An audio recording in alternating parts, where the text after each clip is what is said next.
All right, so best songs ever. When You Wish Upon a Star on page 110. I'm going to play the whole thing through so you can see it. I'll be using root position chords in the left hand. And then after that, I'll talk about some other options of what you could do in the left hand. But first time through.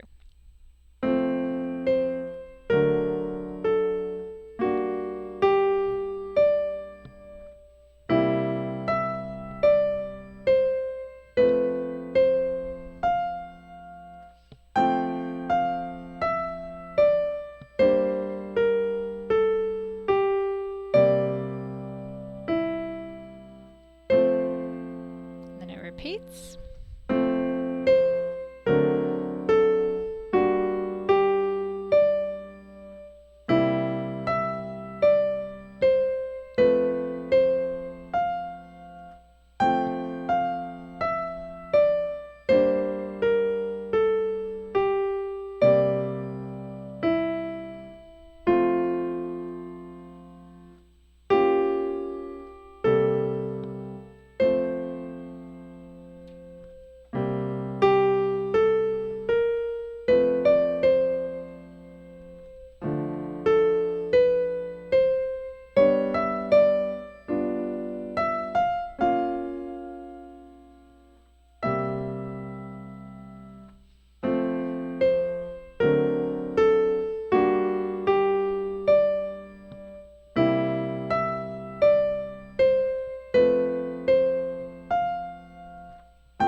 So there we go. We have a very basic version on the left hand using root position chords because all my students learned those first.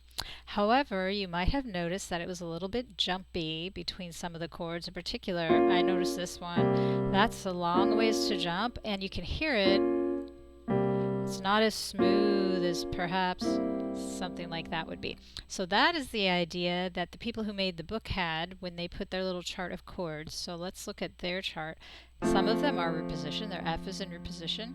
Their D7 is just a D on top, D, F sharp, A, with the added 7 there, which is a whole step down from the root. Their G minor is root. Their C7 is also a root on top, C, E, G, and then add that 7. And then the B flat minor is a root in the middle. So B flat, D flat, F.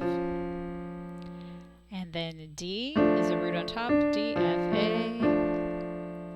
And then their G is a interesting, it's like a G root with adding the F right below the 7th right there. So technically that would be third inversion. I don't use those names very often. They're not super helpful. It makes more sense to think about where's my root.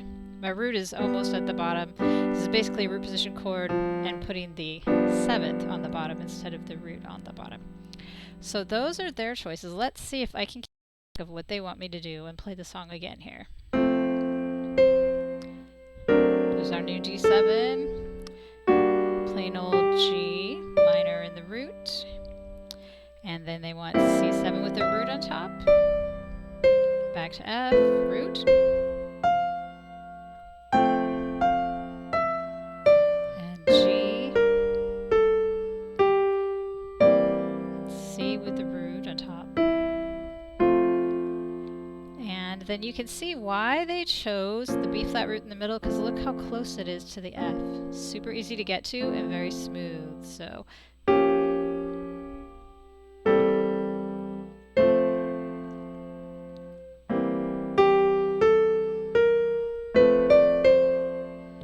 D minor root.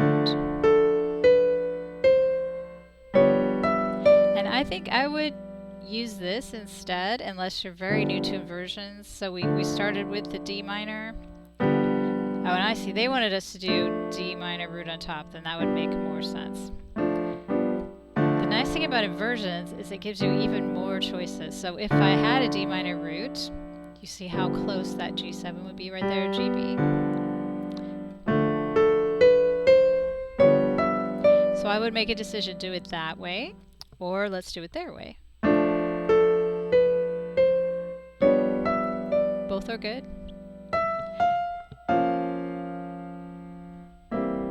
And then the rest of the song is mostly a repeat. So we have some choices when you're doing with inversions. People can tend to get overwhelmed and then it's too much for your fingers to learn. So what I would do is set your choices, and you can even write on there root in the middle, root on top, root on the bottom, and that way you're limiting how much your fingers have to learn. And then play it the same way every time, over and over again, until you get super comfortable that you could play it in lots of different versions. This is a good way to limit your options so that you get really good at the small set of choices. And don't forget to check out our play along track to give you a little bit of extra practice time. Hope you have fun with it. See you in the next video.